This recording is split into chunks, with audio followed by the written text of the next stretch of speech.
We hear a lot of perspectives on the Mankind podcast. Inclusion of a guest is not an endorsement of their views, and the opinions expressed here do not always represent the mission or values of the Mankind Project USA. Quick heads up before we jump in today's interview with Tim Ash.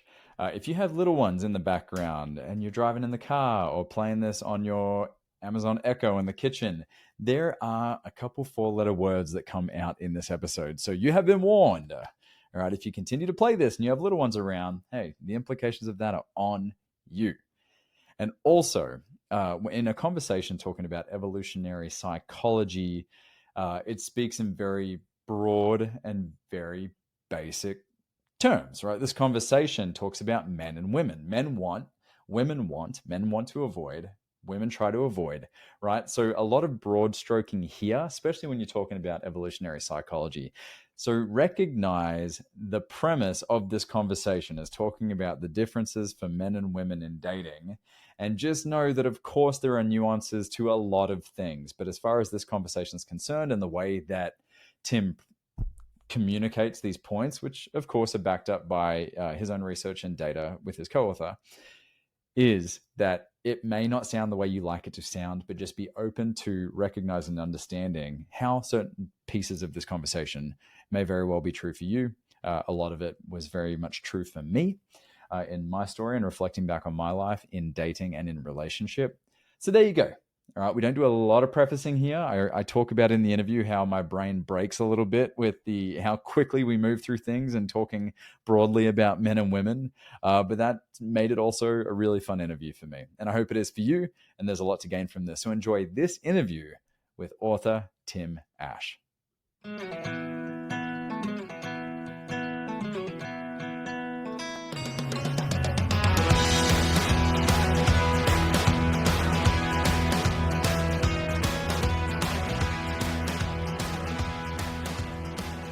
G'day and welcome to another live recording of the Mankind Podcast, the show where we break the molds of modern manhood to prove there is more than one way to be a man. And today I'm joined by Tim Ash. Tim is a best-selling author, speaker, and expert in evolutionary psychology. His new book, Primal Dating, takes a closer look at why modern dating often feels frustrating or confusing, especially for men. Instead of giving quick tips or surface level advice, Tim digs into our evolutionary wiring to explain what really drives attraction and connection, and why so many of today's approaches miss the mark. I'm excited to explore what this means for building more honest and meaningful relationships. And of course, what I know from you listeners out there is some of our episodes on dating and connection and deepening relationships are some of our most downloaded. So Tim, excited to have you here, mate, and excited to dive in. Right on, Brandon. It's great to be with you. Yeah, so I want to kind of set the scene here to kick us off. And why is, kind of a leading question, why is dating today such a dumpster fire? Whoa, well, we could probably spend a whole episode on that, but it's interesting because I've written 2 books on evolutionary psychology, and my first one was called Unleash Your Primal Brain. It was kind of an overview of how we evolved and what we picked up along the way. And I have a chapter in there about sexuality and gender differences. And that one is the one that got the most, I guess you'd say, strong emotional responses. And the deeper I went into writing the latest book, Primal Dating, the more I realized how fundamental this is. I don't want to exaggerate it, but this is civilization ending shit here. In the sense of relationship formation is deeply broken, and there's all kinds of responses to that. But the bottom line is you got this like red pill community of men fighting against these progressive feminists that want their time in the sun. And people are getting married less. People are entering into relationships less. People are having sex less.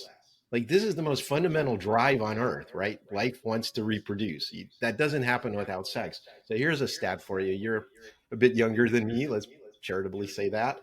I'm an old guy. But men under 30 have reported having sex less in the past year, like 3 times less than they did a decade ago. Wow. The number of men that haven't had sex in the past year has tripled from 10% to 30%.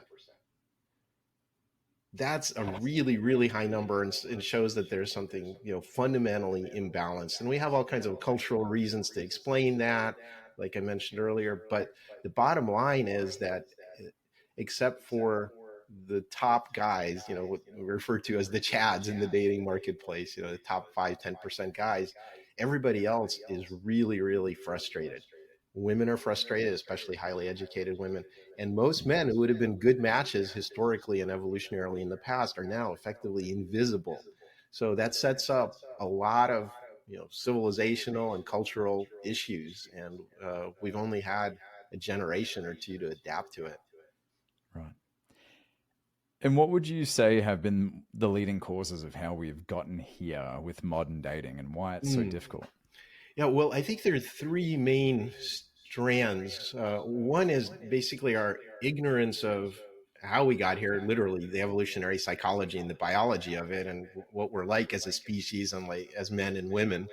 Another is there's these massive, I guess you'd say, technical and cultural changes, primarily because women have gotten done really well economically, educationally. My daughter's studying computer engineering at University of California, and I wish her the best.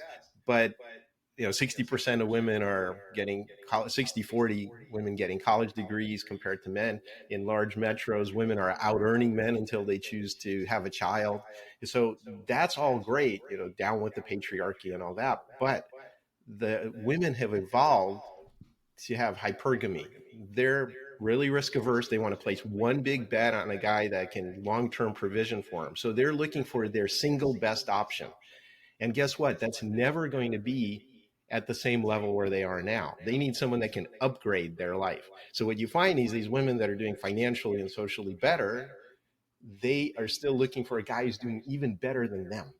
So that's one of the things that makes most guys today non-competitive, and it's leading to a lot of problems in for men. All these deaths of despair, uh, frustration. I think it leads to political polarization. Like I said, this rabbit hole goes deep.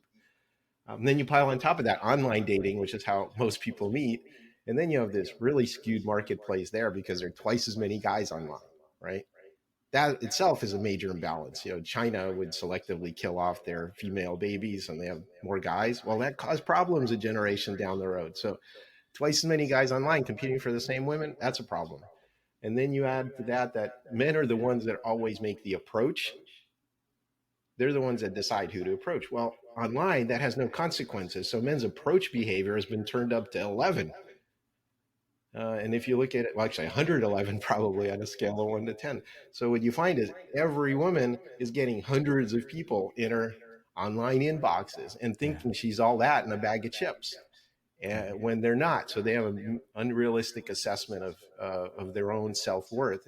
And combine that with, I have my master's degree and I own my own house and I still look good in my Lululemons. And basically, most women think that men are a lot worse than they are. And then the final ingredient is stranger danger. And this is an evolutionary thing. Women are 25% smaller than men. They have 1/15th to 1/20th the testosterone. Men are aggressive. Men can cause all kinds of damage to you. So one of women's most fundamental needs is personal safety, not just from other men, but also from the guy they're dating potentially. So you get downgraded by being a stranger. Until they know you, they're going to rate you a lot lower. And then guess what? Online, everyone is a stranger. Yeah. So basically, what happens is let's say your average fives on a 1 to 10 scale. The woman thinks she's an 8 at this point, and she's rating most guys as a 2 or a 3. So that's where that chasm is happening. Yeah. Got you. So we have the economic advancement of women. We also have the kind of social climate where things are just being online. A lot of our connection and dating now, like you said, the approach output of men being significantly higher. However, that's not the case in person, right? That's not the case at the bar. Right, but we don't have those places anymore. We don't have the bars, and we don't have the bowling leagues. We don't even have the church groups or whatever. All of that social fabric where you used to meet in person, those places have gone away, and we're stuck staring at our cell phones. Yeah. And in that since, the women and men don't think they have competition. They have infinite choice in online dating, and it's not true at all. Yeah. By the way, And the test of what's effective for men, it's, do you get sexual opportunity? That tells you how successful you are in the sexual marketplace. For women, it's what quality men are offering you long-term provisioning and commitment. Very different metrics. Because women are the gatekeepers of sex, but men are the gatekeepers of commitment. So the way to look at relationships, just super briefly, that we talk about in the book is, uh, men have the choice of who they approach, women have the choice of who they sleep with, and men after that have the choice of who to provision and enter into long-term relationships with. There are three different choice points. Mhm. Gotcha. Yeah, in part of my research for a previous interview I did with Brock Olson, he's a dating expert, and he had shared that the vast majority of the women that he would work with as clients would tell you that they want to be approached.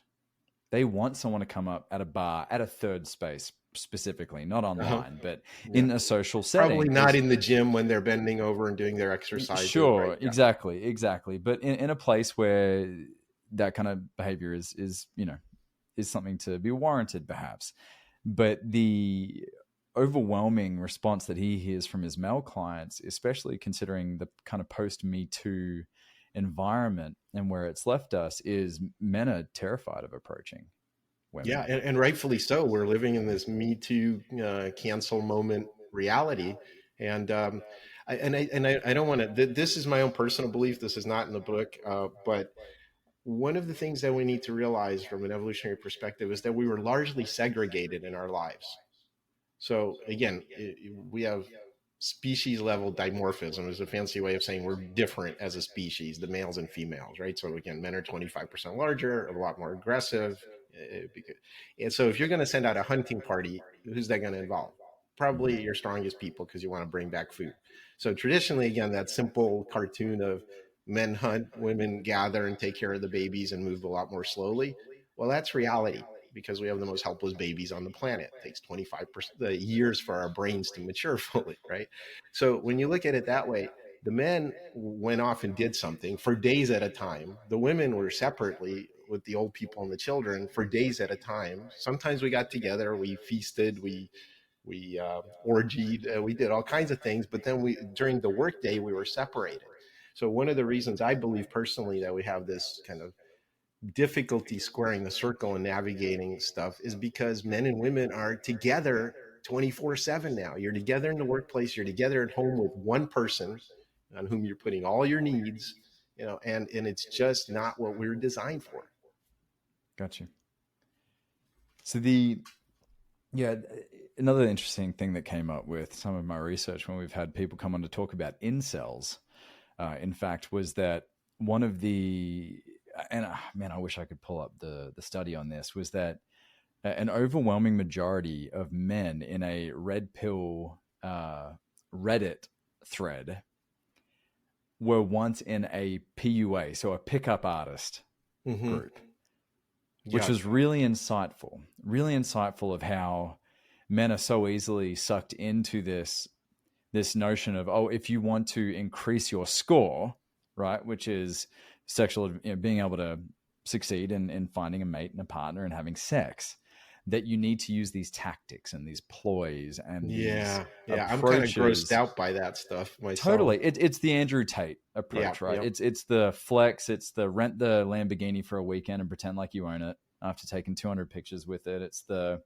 uh, treating women horrible like objects and basically trying to front and peacock this image. Yes. And unfortunately, and we know this, is that when there's an absence of positive male role models out there, unhealthy role models will fill that space almost immediately. And Yes. our young men and boys who are online, you go to any high school in the Western world and say, do you know who Andrew Tate is? And just about every kid will say yes, if Yeah. their Yeah. parents allow them access to a smartphone Well, we try and to to social counteract media. that. Yeah, I was, it's of course a spin-off off of Mankind Project, but I was mentoring some at-risk youth here at a local high school through Boys to Men, and yeah, I mean Mhm. the stats are shocking and obvious why you need male role models. I mean, 90% of incarcerated men in the US grew up without a father figure. That should pretty Yeah. much tell you everything you need to know right there. Yeah. But let me unpack some of what you said, because first of all, again, I want to strip away in our discussion and in the book any notions of cultural overlays. We're very cultural creatures. Our Right. survival superpower is learning the culture of our surrounding tribe. It's like a life hack and a shortcut. We didn't evolve physically for different environments. We evolved by copying what the people around us do. Works pretty well. We took over the whole damn planet, right? Mhm. But this notion of incels, from a biological perspective, all men are incels.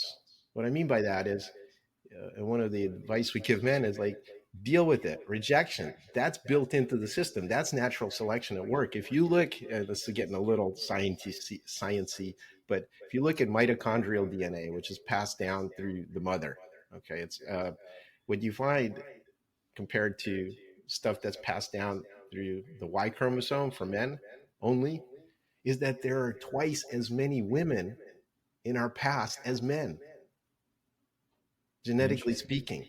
Think about that. That means half the dudes didn't get to reproduce.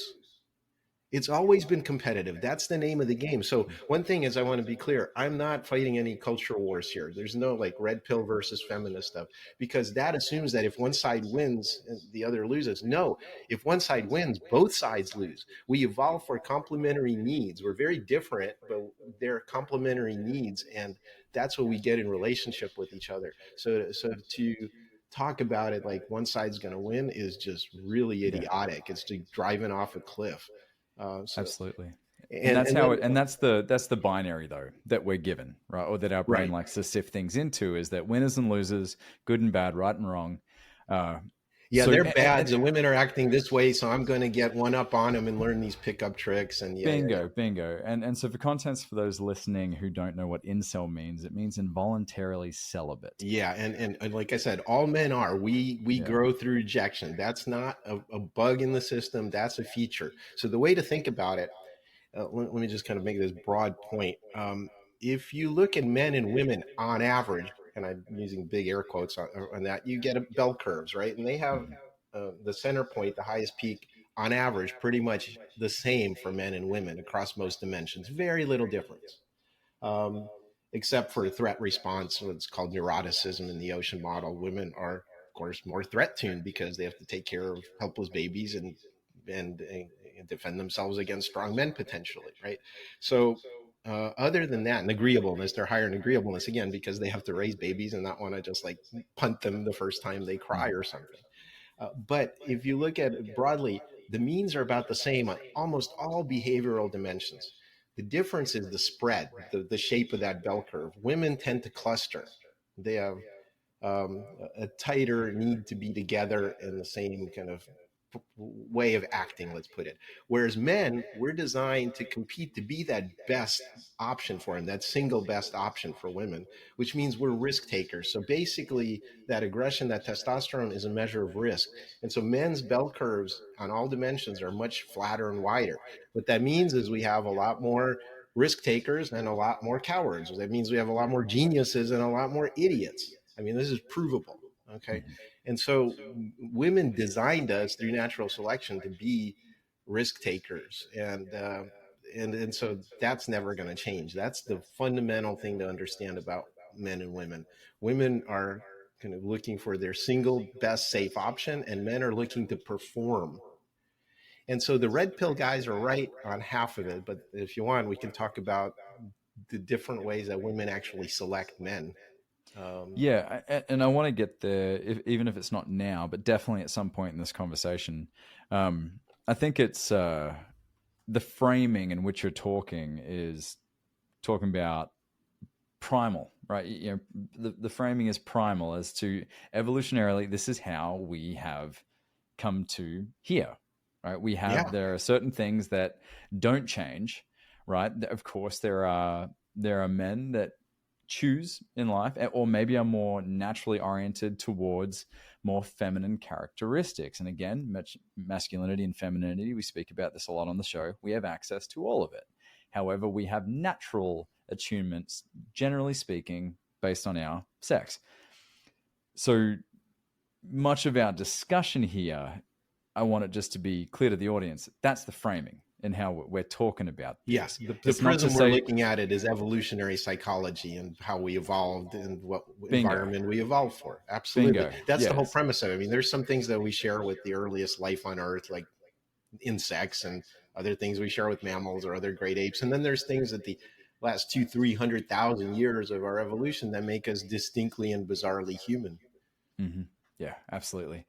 So all that to say, hate to live in an environment where we almost have to preface sometimes, but to say that, if you're a woman out there listening and you're crushing through the ceilings of corporate America and doing more than what was perhaps predestined or planned for you, no one's saying to stop that whatsoever. And No, for the no, man no. who and I for the man mean, who like chooses my to be, co-author, yeah, the man who Lamore chooses to be a Gottlieb. stay-at-home father, that's Yeah. your choice too. Like No, no, at the end of the absolutely. day. Personal choices are personal choices. We're talking about the underneath wiring and, like you say, the very strong tendencies to ignore this level is I believe very foolish. Now, you can have your own cultural beliefs and whatever you want to quote unquote achieve in life, and that's fine. And like I said, I have a daughter and a son. I want the best for both of them, and I think it's great that women are achieving financial and social parity, and in some cases, like I said, exceeding men.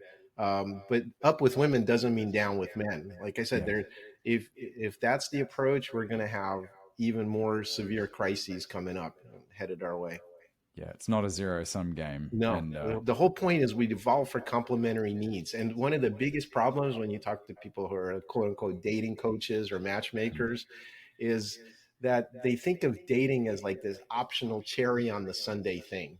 You know, I want my partner to be my lover, my best friend, the parent of my children, to have the same friend groups. It's just like, are you kidding? That's like crazy. Or for women, it's notoriously the 666. I don't know if you've heard this. Like, yeah, let's talk about the 666 for a second, because this has been blowing up on TikTok, and it's just an interesting symptom of everything we're talking about here. So go ahead, the Well, 666. like we said, women have an unrealistic right now inflated sense of their value in the sexual marketplace, and we can talk about that and what the statistics say about that. But basically, they're looking for the 6 foot tall guy with the six-figure income, with the six pack, and all. I guess the fourth six would be and Is a 6 inch, yeah, minimum whatever. is 6 inch penis. Yeah, that's Yeah, the exactly. other Yeah. one. So hung like a horse, and then like so this like alpha looking Prince Charming, and Yep. it's just not. If you look at any one of those dimensions, guys over 6 feet tall in the U.S. are about 1 in 6 people. People Yeah, earning six it's figures, I think it's like 5%. So you start crossing those together, tall yeah, and high earning and in great shape, and all those ands yeah. basically are a unicorn. Such people don't exist. And if they do, they have so much optionality in today's marketplace, sexual marketplace. They're not going to freaking commit to anyone. Hmm. They're living rock star lives. They can have any woman, anytime, and so why would they commit to a lifelong monogamous relationship with you? First of all, that's not our default setting as a species. But again, given that men hustle their whole lives to have that sexual optionality, why would they give that up? Because you're so perfect for them, that you're Hmm. this transcendent angel and no Yeah. other woman even comes close. Get real. Well, and I think that's where we see a lot of people settle for folks that project that image, but they don't actually have what it is that that equates to a long and lasting, fruitful, healthy, and loving relationship. So let's get into now what women are attracted to and how do they select? Like, what is their Mm. matrix in which they make their selections? Well, in the book, by the way, I have to credit my amazing co-author, Dr. Lamore Gottlieb, for keeping me honest on a lot of the evolutionary psychology stuff. She's got a PhD in it. But in the book, we talk about there are differences between attraction and selection. Attraction is how we want to be perceived, and selection is how we choose our partners. So for men and women, they have different, radically different strategies for both attraction and selection. So if you want to know how what women select for in men, that should be like the man's perspective. You should be thinking of a very complicated, like two-dimensional thing. Like men are pretty obvious. We have a single dimension. Is she fertile and low maintenance? It's kind of like um, the hot we can tell by visual inspection, waist to hip ratios and other fertility cues, wide open faces, baby like features, because it takes a long time to, raise human children. If you want more than one with the woman, you want to get the youngest one possible. That's built in. Okay. It's not some cultural thing. It's absolutely women's highest sexual marketplace value is around 18-20, and then it falls the rest of her life. Okay. So men can visually inspect and figure out how to select women. Women can't, because their model's a lot more complicated. Yeah, they want the good genes. That's the okay. You're charismatic. You're tall. You're good looking. You're in good shape. You know how to dress. You have confidence. You have social dominance. All of that stuff. That's what the pickup artists are teaching you. But then there's the other one, which is long-term provisioning. The woman is going to be utterly helpless if she has a child with you. There's a risk of pregnancy, of carrying this tiny baby around as it grows. So she has to make sure you can provision for the long term. And so if you just have one half of that, I mean, the way we describe it in the book, we call it the diamond of women's selection. So imagine a four-corner diamond. At the bottom is low attraction, low provisioning. That's the invisible man. I mean, you have nothing to offer a woman, right? Yeah. Mum's basement. Yeah. On the left side, you have the bad boy, which is high attractiveness, but inability to provision. That's the guy in high school has the rock band or the motorcycle. He's got the aggression and the potential to maybe deliver something at the end, and he's suave and good looking and all that.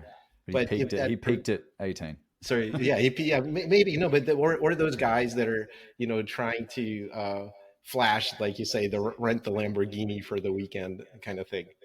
That's an attempt to do the same thing. But on the other side is high provisioning, but low attractiveness. And this is where I think there's also a cultural moment here, like you're talking about men being sort of weak or being afraid to approach women. They're like, yeah, I want to understand you, and I want to understand your feelings, and I want to take everything into account. And you basically, what you're doing is you're putting out the attractiveness fire by being an equal in all senses. You need polarization, you need polarity. And if you don't have that, you get friend zoned. That's what you have when you have high provisioning and low attractiveness. So polarity, in a sense, between attractiveness and provisioning, or polarity in masculinity and femininity? Polarity between, I'd say, David Data put this best in his book, The Way of the Superior Man. It doesn't matter it's the man or the woman, but there's got to be polarity in the relationship. Otherwise, It's just like this flat thing. So someone has to be in the active or dominant role. Someone has to be in the submissive or feminine role, yin and yang, if you will. That's what makes the world spin. That's the Tai Chi symbol, right? They're circling each other. They don't mix or blend into this gray nothingness, which is what most people are setting up for. And again, I think that goes to, incidentally, women raising men. Like before, we used to have, used to go off in the hunting party with your fathers and uncles. Now dad goes off. He's not home. He comes back. He's tired. He watches Netflix for a while and goes to sleep. There's your indoctrination into what healthy adulthood looks like. Yeah. And so you have women and mothers, sisters, teachers, all telling you need to be nice to women and respect them. And it's not, of course, at the level of human dignity you should do that, but we're not seeing that healthy polarity anymore, or the example of men in their fullness, I would say. Yeah. Interestingly, in the coming months, we have Dr. Meg Meeker, the author of Strong Fathers, Strong Daughters, coming on the show. And so I really look forward to having that conversation, because one of the chapters in her books really talks about the importance of having that strong figure, someone that stands for something, someone that has boundaries and that can kind of uphold, whether it is the value of the family values, whether it is their own self-worth, like someone that can really stand in that space and stand for something. Being so important. And I think that's something that I think men like myself, and again, I can't speak for all men, but men like myself who have a natural attunement to emotions and feelings. I mean, that made going to an all boys private school brutal for me. It was brutal. Yeah. So I'm a big feel. I can feel a room. I always have been able to. And naturally, I had a lot of female friends, a bunch of them. Yeah. And, call it friend zone. That's kind of where I landed, was a great friend, a great confidant, someone to connect with. Now, did I want to have sex with these girls? Like, probably primally, yes, Yeah. but there wasn't a goal or anything tied to that. But I did notice that things did start to shift when I started taking a bit more agency around my own direction, my own choices, and kind of doing my own work. Okay. Not just personally, like the self work, Tony Robbins weekend, stuff like that, but actually professionally, like Yes. really making moves professionally. Absolutely. So that's that top of the diamond, high provisioning, high attractiveness. That's the Prince Charming husband material zone. Okay. And so a man, and this is where the red pill folks are, besides being fanatical, are only half right. You need to be attractive. You also need to learn how to provision. You need to have a direction, a purpose in life, a career, ability to attract women into your lifestyle. Okay. And so that's not optional. So one of the things that we talked about a little earlier was that women's average sexual marketplace value or desirability, if you will, falls from the moment that they are 18 to 20 and falls for the rest of their life. And the biggest drop off is during their fertility years of 18 to 40. That's when most people have babies. Men, by contrast, start really low. We're fucking useless when you're a young man. You're like, you can't compete for the women. They're getting propositioned by higher, better resourced guys, older guys. And we're useless to other men because we have no skills. And so a man has to really grind for decades. Men actually peak in terms of their sexual marketplace value around 50, with a very flat curve between 40 and 60. So you have to grind for 2 decades before you get to 40. And the things you should be working on in parallel are your ability to attract women and enter into relationships and provisioning. Neither one of those is optional. There are plenty of rich assholes. They're like, oh, I got the house in the Hamptons, but nobody's attracted to me. Yeah, because you never practiced that attraction part. You need both. And so there's this, basically, it's important to not just talk about men and women, but life stages. So we talk about it as crossing curves in the book. 30 is the crossover point. That's the point where that slowly rising man, on average, overtakes the quickly falling woman's marketplace value. And not coincidentally, it's the point at which American women have delayed first marriage. It's now 29. So when they still have this slight advantage over men, but they've pushed it as much as they can with careers and everything else. And a lot of them are waking up on the other side of 30 and going, oh, maybe I'm ready for the real deal now. Well, you made a choice to have a career first when your sexual marketplace value is going down the quickest. That's the brutal truth. So anecdotally speaking, my wife and my sister-in-law joke about this all the time, where they're just like, it's so unfair that men get more attractive as they get older. Yeah. Right. And so that maybe that's more than just a personal preference thing. That is it's an inevitable biological truth. Interesting. As long as the man ramps up, as long as he has initiative. Look, if you're 40 and you're still in your mom's basement playing Fortnite, no, there's no women in the world that's going to be attracted to you. So you have to practice attraction and provisioning and improving both of those your whole life. So the way to put it in a kind of, again, brutal but simplistic way is women get their power handed to them at 18. Their classmates notice, their fathers notice, their grandfathers notice that woman, because it's screaming primally fertile to us as men. And then it goes down the rest of their life, right? So for men, it starts low and goes high. And so for a woman to say it's unfair, that my husband left me for his secretary when he's 50 and I put him through med school or whatever, it's like, no, the evolution isn't handing out bonus points for persistence. His value is now a lot higher than yours. And that's the unspoken thing in middle age that's really, regardless of the precipitating events or who cheated on who or however that works, men carry a huge power imbalance for the rest of their life starting at around 40. They have a huge advantage. And they have optionality now for the first time with a lot younger women. So usually in middle age, it's a hard reset. And often they go for much younger women that weren't in play when they were that pimply guy in college.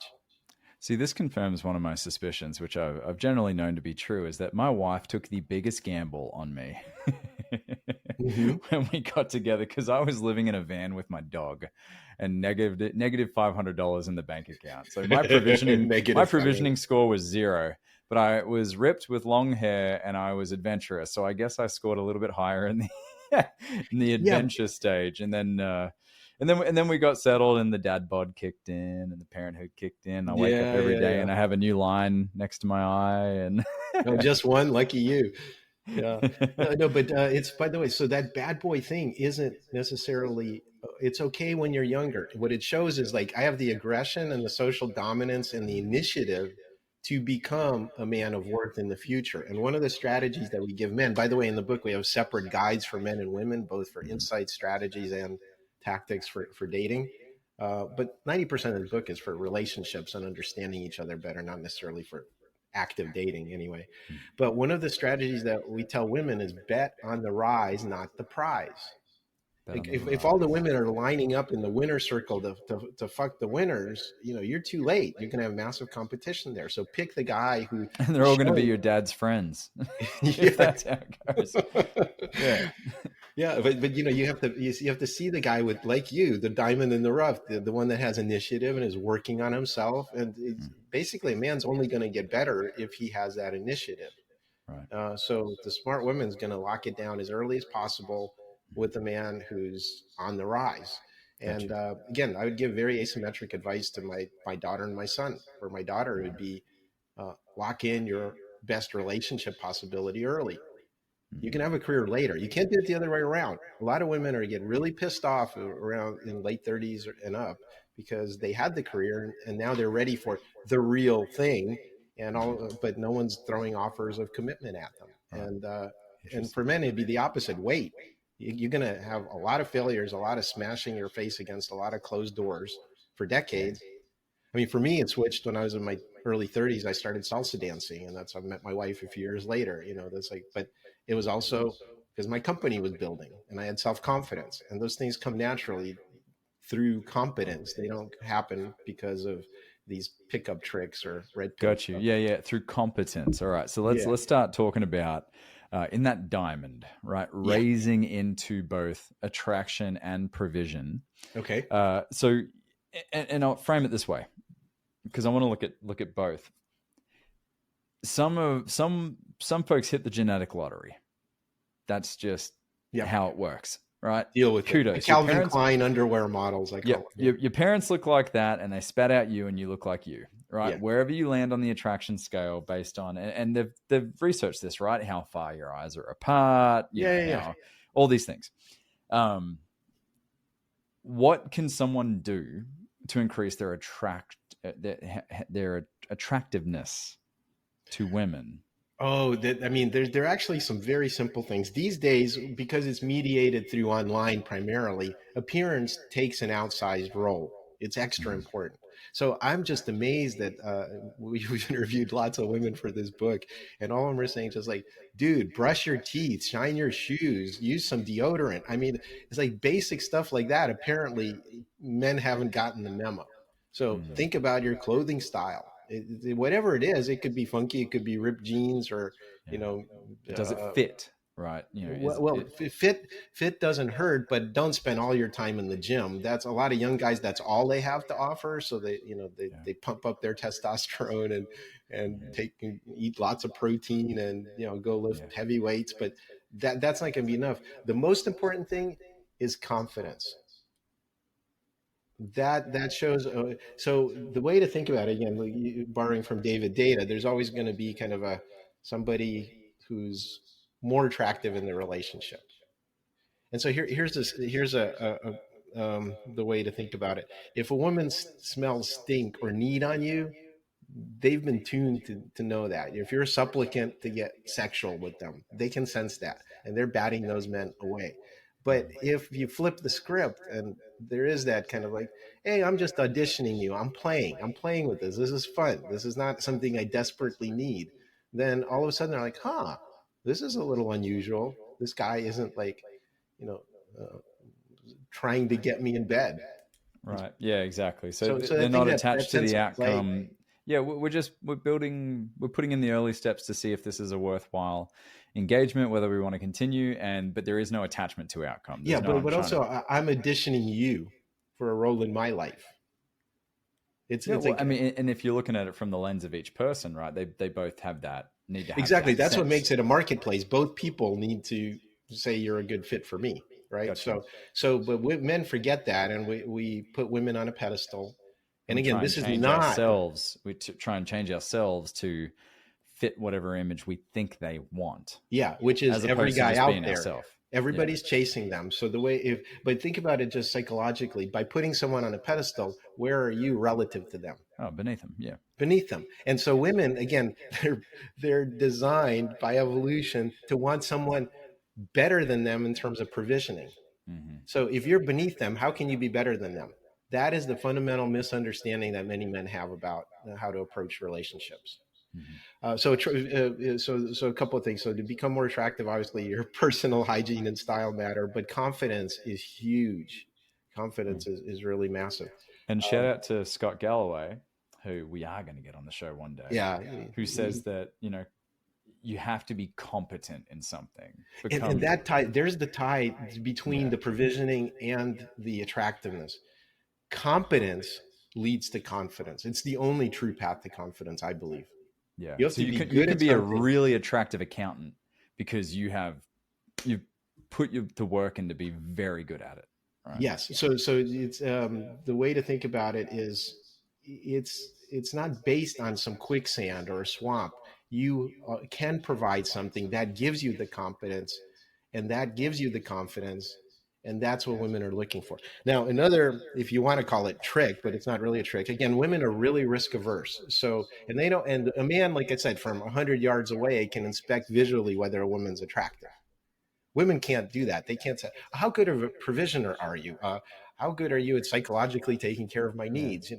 So they have this much more complicated set of things they're looking for that can't be found on visual inspection. So what do? They look for proof that other women want you. Have you ever noticed after you got married that all of a sudden a lot of women started being attracted to you? That was always the case for me. So I haven't. Well, you are one of those Calvin Klein I'm underwear kidding. models. No. Well, perhaps. I mean, maybe in a sense that I because I came off the market, I stopped trying to prove myself and trying to put myself not in the even game. proving yourself, just the fact that you had that ring on your finger. See, the thing is that what that is it's due diligence as in the business world. We're going to inspect the company, make sure that it's a good investment, that sort of thing. Well, women are like, okay, if he's got a ring on his finger, that means one woman thought he was her best option. Think about that. That's already a high level of due diligence. He's not a psychopath. He's not going to date rape me or roofie me. Okay. He's not going to be an addict or whatever nightmare scenario she's got in her mind. Leave me after getting me pregnant. Some woman decided to marry him. Okay. That's a pretty high bar. And so if you're in an environment and you're surrounded by women that are high status themselves, attractive, capable women, then you look better to all women. The same guy in the company of attractive women will be rated higher by other women. That's their shortcut. And so anything I guess it's important to not get skewed where you don't want to necessarily establish situations in which that occurs. Right? Well, I would argue with that. I would say basically what that means is if you're surrounded by high status women, you're an alpha. But you don't have to be famous to be an alpha. And you don't have to be, revving your Lamborghini to be an alpha. You can be a situational alpha.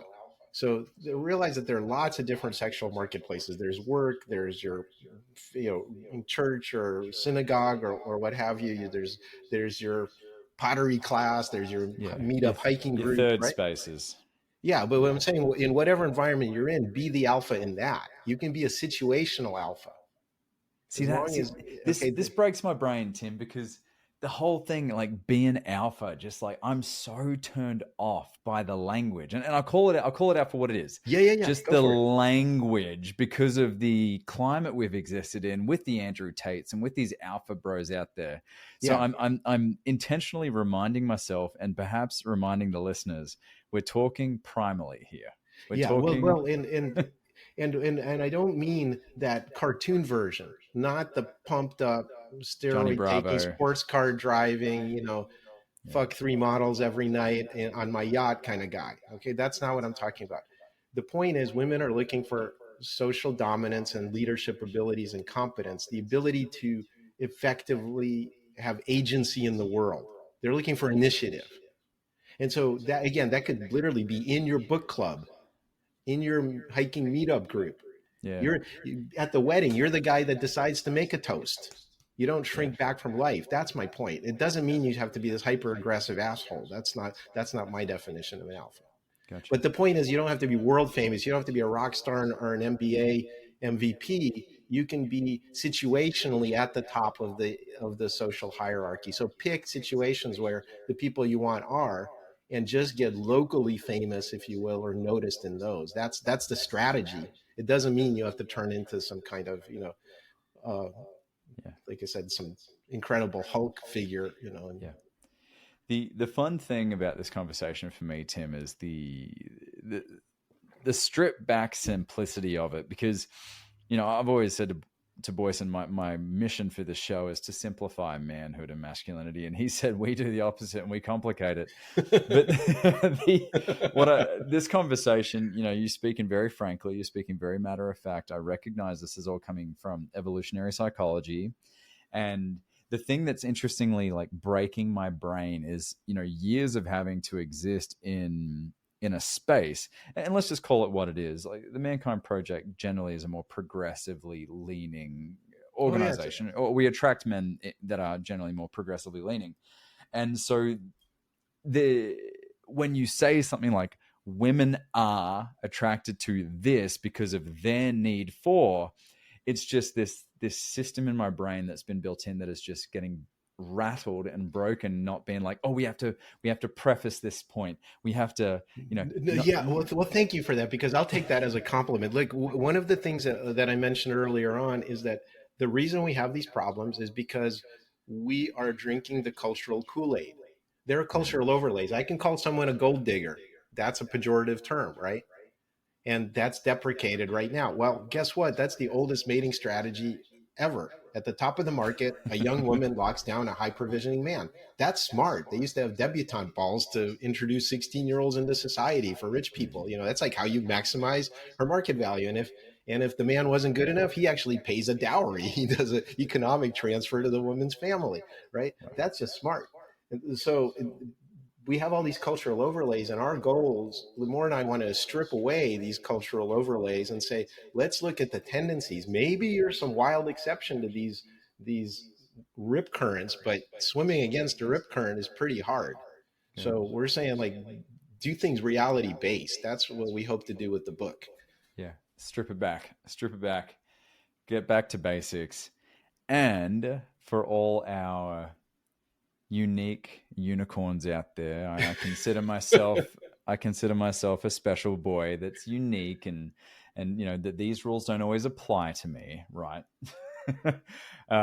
And of course, I'm so much of my mind and psyche is pinging to past experiences where everything you're saying has been Generally right. and generally right. But I guess in many ways, the way that I am trying to best interpret this is like, yes, and each of you listening have your own, like you have your own style, your own uniqueness. Yes, it's just how do you improve your own ability for provisioning, right? Yes. Yeah. There's a lot that's in your control. So you have to understand this basic wiring and what people are universally going to look for. And by the way, the difference between a cultural overlay and evolutionary biology and psychology is the following. Is it seen across all societies, across all time? That's what we're talking about. They're just tendencies. They're not absolute like laws of physics like gravity or something like that.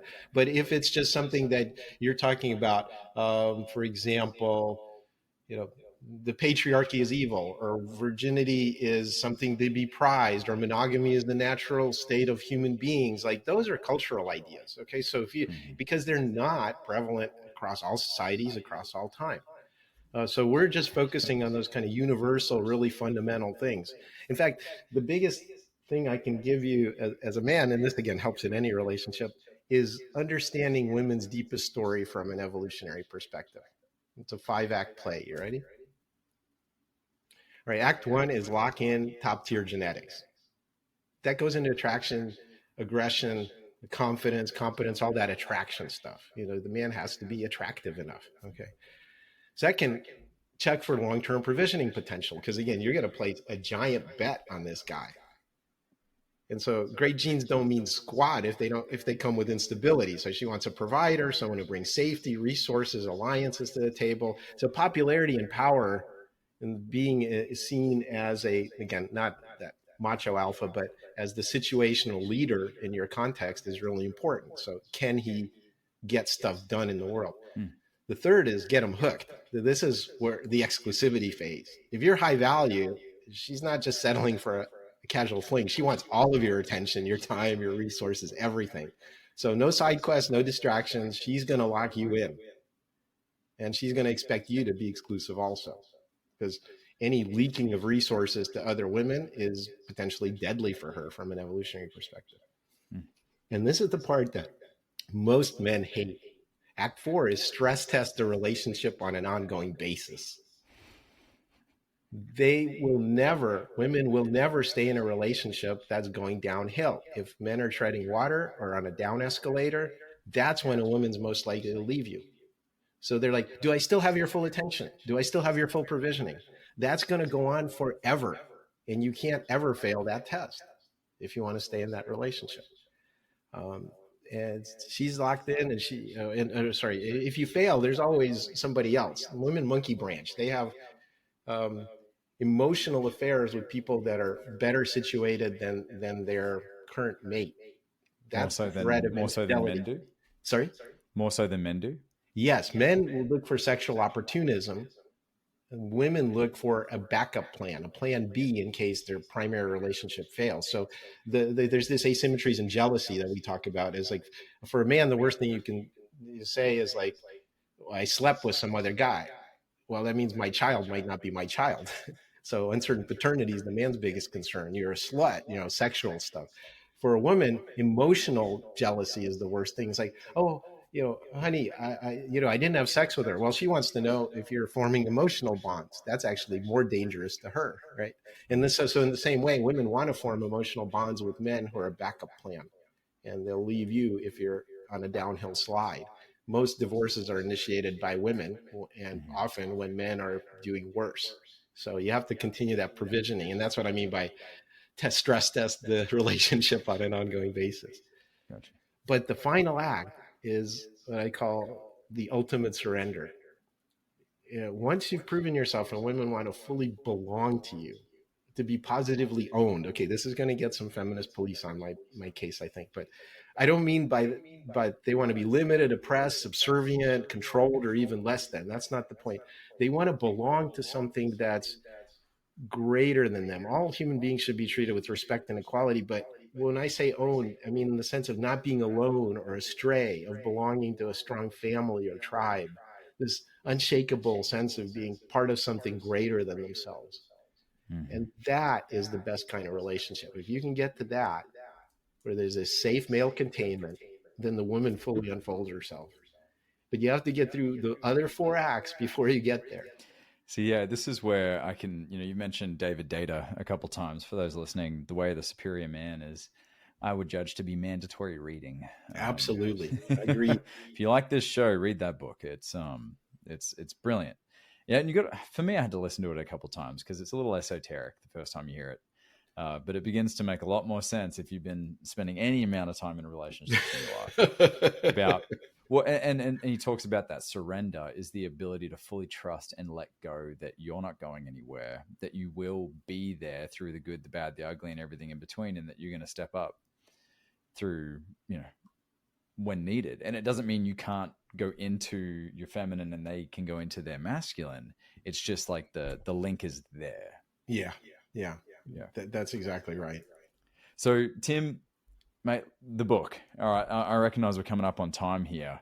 What haven't we spoke about? Just give a teaser. What haven't we spoken about that is in the book that folks need to get their hands on to find? Okay, well, let me describe the book super quickly. So the first part, we talk about the evolutionary psychology, how men and women select, whether we're monogamous, preview, we're not, lifelong monogamous as a species, jealousy, mate guarding, all kinds of stuff like that. Then we talk about the current society and what's broken, the modern dating hellscape and why relationship formation is suffering. And then we have individual guides for men and women, but you should really read both. So the men's guide is from the women's perspective. Here's the stuff you need to know that you don't understand about women. The mindset, insight stuff you need, the strategies and the tactics. And so we have a lot in this guide. So I'm just going to give you just some kind of quick tips for men in terms of their mindset. Remember, women are placing one giant bet on finding the best. And by the way, I heard this great quote. I think it was from Charlie Sheen. The reason she's not happy with you is because you weren't her first choice. Yeah, jeez. I can sniff tiger blood in that comment, but yeah. But he's it's right in the sense of women's hypergamy pushes men to be women's first choice and to be aggressively compete for that. And so status matters to them a lot. But also, if you're a younger man, I give you this consolation of you're not the prize yet. If you continue to hustle along those dimensions of attractiveness and provisioning, you will get there. So actually, be in your desperation right now, don't lock down a lower quality woman because that's all you have access to. The first one that, offers to have sex with you on a regular basis. That's a mistake many men make. Keep working. And another thing we talk about, another asymmetry, is sex will strongly bond a woman. So if you manage to get to that sex part, don't be an asshole afterwards. You said about the 3 choices in the relationship. There's men's approach choice, women's sexual choice, and men's provisioning choice. After she slept with you, all the power flips to you. Deciding how to handle that next is really important. It's inevitable. There's very different bonding and attachment systems happening. Once women have sex with you, they are completely open and vulnerable. And a lot of guys just don't know what to do at that point. And it's really gross. I personally find it disgusting, how men behave after that. So don't be an asshole after sex. Yeah.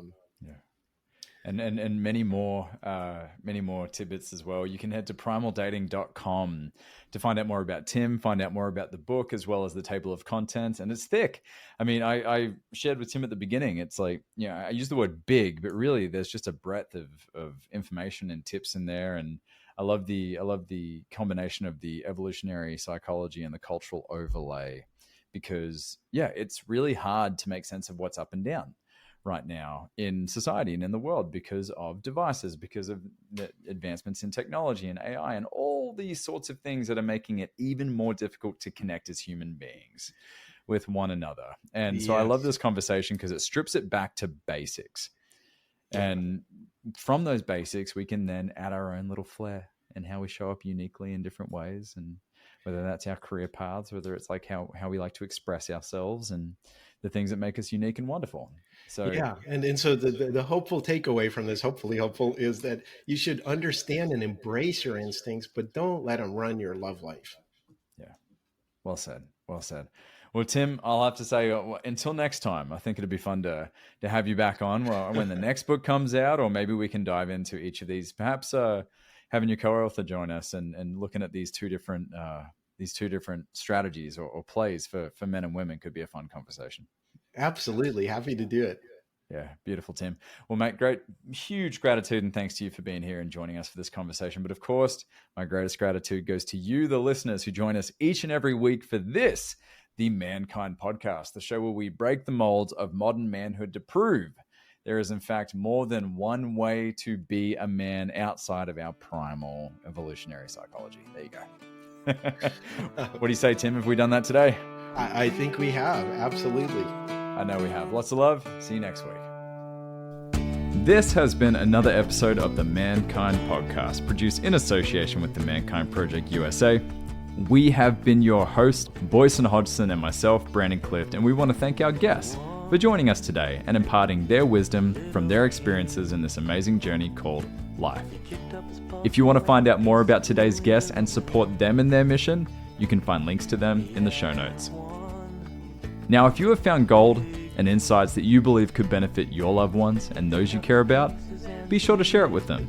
And of course, we are always grateful for a rating and review of the show on iTunes.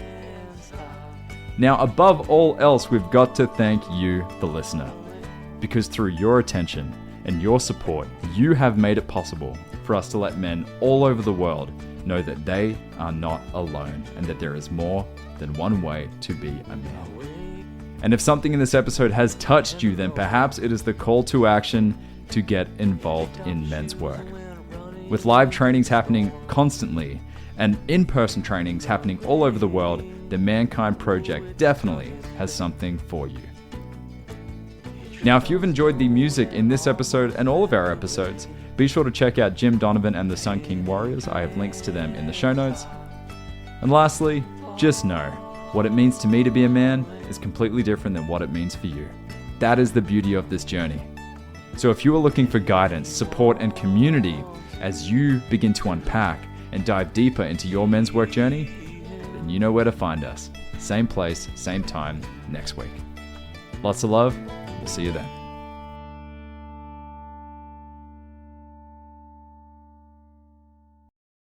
Hey, it's Boysen here with the Mankind Podcast.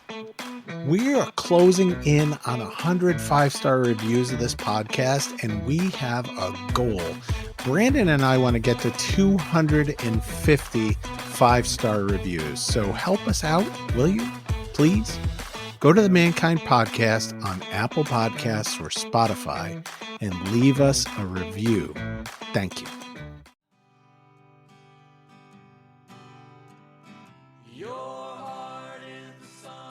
Hey, it's Boysen.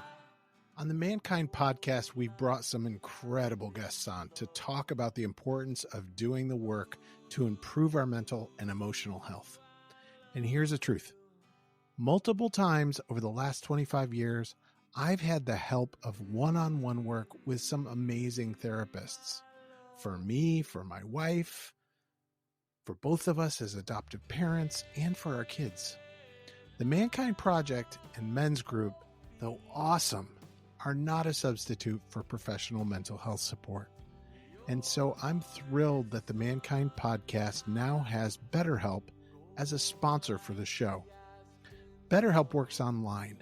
It asks you what you're working on and then matches you for live one-on-one sessions with a licensed therapist, someone trained to work with you, listen, and offer helpful insights. I'm using BetterHelp. It's super easy, and I like what I'm getting. If getting one-on-one support in the comfort of your own space feels like a good direction for you, I invite you to check it out. Go to the link in the show notes or betterhelp.com/mankind. And if you sign up, you'll get 10% off your first month of therapy.